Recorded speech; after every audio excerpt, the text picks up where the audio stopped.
하겠습니다. 자, 오늘 이걸 교육이라고 해야 될지 아무튼 오늘 이 세미나의 주제는 에디예요.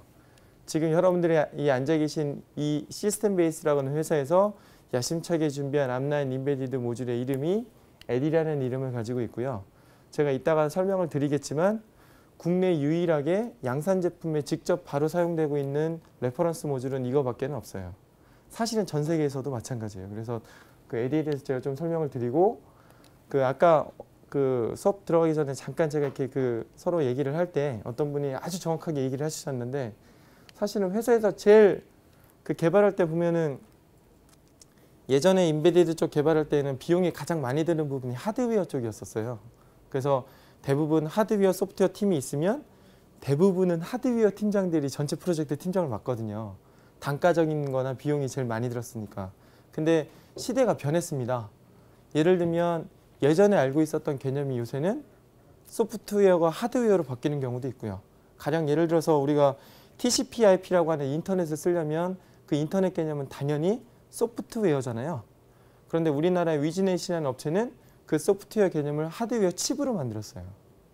우리가 지금 ATM이라고 하는 예전 구식 방식의 통신 방식을 쓰지 않고 TCP/IP 기반의 인터넷을 쓸 수 있는 건 인터넷의 IP 라우팅이라고 하는 소프트웨어 알고리즘이 칩으로 나왔기 때문에 가능한 거예요. 그래서 요새는 하드웨어 소프트웨어 개념이 중요한 게 아니라 제품을 만들 때 결국 제품을 만들어내서 출시를 하려면 제품의 기능이 완성이 돼야 되잖아요. 그 기능인 소프트웨어가 요새는 점차 복잡해지고 있어요. 그래서 그 소프트웨어를 어떻게 개발하느냐에 따라서 그 개발 환경이 좀 문제가 되는데 이 회사에서 보면은 대부분 이제 일하는 어떤 스케줄이 대부분 이제 팀장들이 팀원들 모아놓고 뭐 A라는 친구한테 너는 이 일을 해. 자, 그래서 너는 이 일을 걸릴 때 시간이 얼마나 걸리겠니? 이렇게 물어봐요. 그러면 팀원들은 대부분 뭐라고 하냐면 머릿속에서 이제 생각을 하죠. 아, 이거 관련된 자료 찾는데 한 일주일. 뭐 소스 짜는데 뭐 예를 들어서 일주일. 그 다음에 뭐 이거 디버깅 하는데 일주일. 그럼 한 3주 걸리는 거잖아요. 그럼 팀장한테 얘기를 하죠. 정말 빡시게 하면은 한 4주에서 5주쯤 걸릴 것 같습니다. 그래서 이제 좀 마진을 두고 얘기를 하는데 정말 희한한 건 마진을 뒀음에도 불구하고 절대로 그 마진대로 프로젝트 일찍 안 끝나요. 저희 회사는 프로젝트 일정을 딱 정해놓고 그 일정 안에 끝내면 그래서 그 일정 안에 일찍 끝나잖아요. 남는 시간은 뭘 해도 신경 쓰지 않아요. 그럼에도 불구하고 늘 조금씩 이제 길어지죠. 이유가 뭐냐면 프로젝트를 관리하다 보니까 이제 프로젝트를 일정 내에 끝내려면 가장 좋은 건 가장 처음에 무언가를 잘 잡아놓고 방향 설정을 잘한 다음에 첫 번에 많이 신경을 써서 빨리빨리 당겨야 되거든요. 프로젝트라는 건 가면 갈수록 자꾸 늘어지게 돼 있어요. 그래서 초기 이 시간 잡는 게 제일 중요한데 그때 가장 걸리는 게 바로 이 개발 환경이에요. PC에서 개발하는 일반적인 소프트웨어는 PC에서 개발해서 PC에서 돌리니까 PC만 알면 되는데 솔직히 소프트웨어 개발한다는 사람이 PC를 모르진 않을 거 아니에요. 근데 임베디드는 뭐 예를 들어서 이런 어떤 뭐 보드를 가지고 여기에 소프트웨어 올리는 일을 임베디드라고 하는데 이거를 소프트웨어를 PC에서 개발해서 여기다 올리려면 선을 어떻게 연결해야 되고 어떤 프로그램을 써서 올릴지 이런저런 것들이 이제까지 제가 접해보지 않았던 것들이거든요. 또 신기한 건 가령 예를 들어서 어떤 개발 보드에서는 시리얼 케이블이 아니라 시리얼 연장 케이블을 써요. 근데 시리얼 연장 케이블도 에디에서 사용하는 건 정식 시리얼 연장 케이블이라서 이제 양쪽에 다 순놈이에요. 근데 일반적인 또 다른 회사에서 나오는 보드들은 연장 케이블이 하나는 앞놈, 하나는 순놈이에요. 그럼 서로 또 틀리잖아요. 그래서 이런 것들 또 8비트 같은 경우도 봅시다. 8비트도 우리나라에서 쓰는 8비트는 AVR, 80을 픽 3가지밖에 없잖아요. 근데 쓸 때마다 컴파일러가 달라질 수도 있어요. 그죠? 그리고 또 나중에 또 리눅스라는 걸 또 하게 됐는데 리눅스라는 거 봤더니 마우스로 뭔가 하는 게 아니라 명령어를 자꾸 내려야 되고 뭔가 또 어려워요.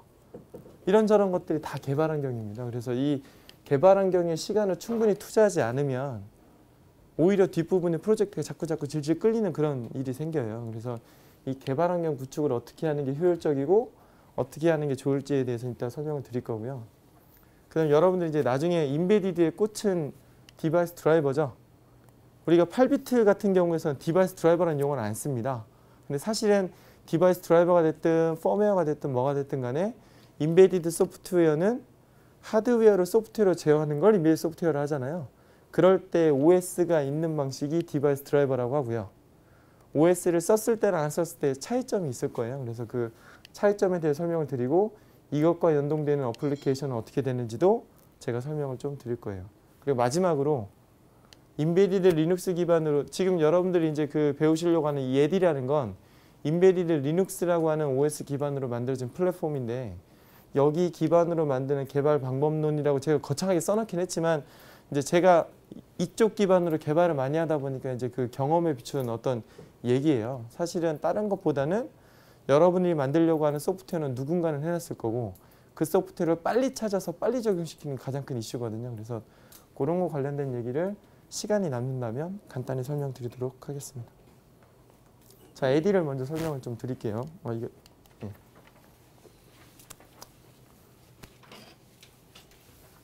에디는 지금 여러분들이 아마 보신 분들도 계시고 구매하신 분들도 계시겠지만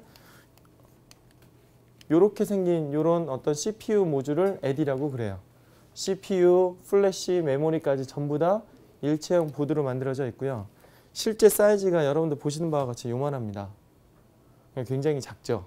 근데 작고 안 작고를 떠나서 이제까지 그 여러분들이 어떤 프로젝트를 진행할 때 그 맨땅에 헤딩식으로 하시는 분들도 계시지만 보통 제일 빨리 이제 현장에선 제일 좋은 건 가급적 비용을 줄이는 거잖아요.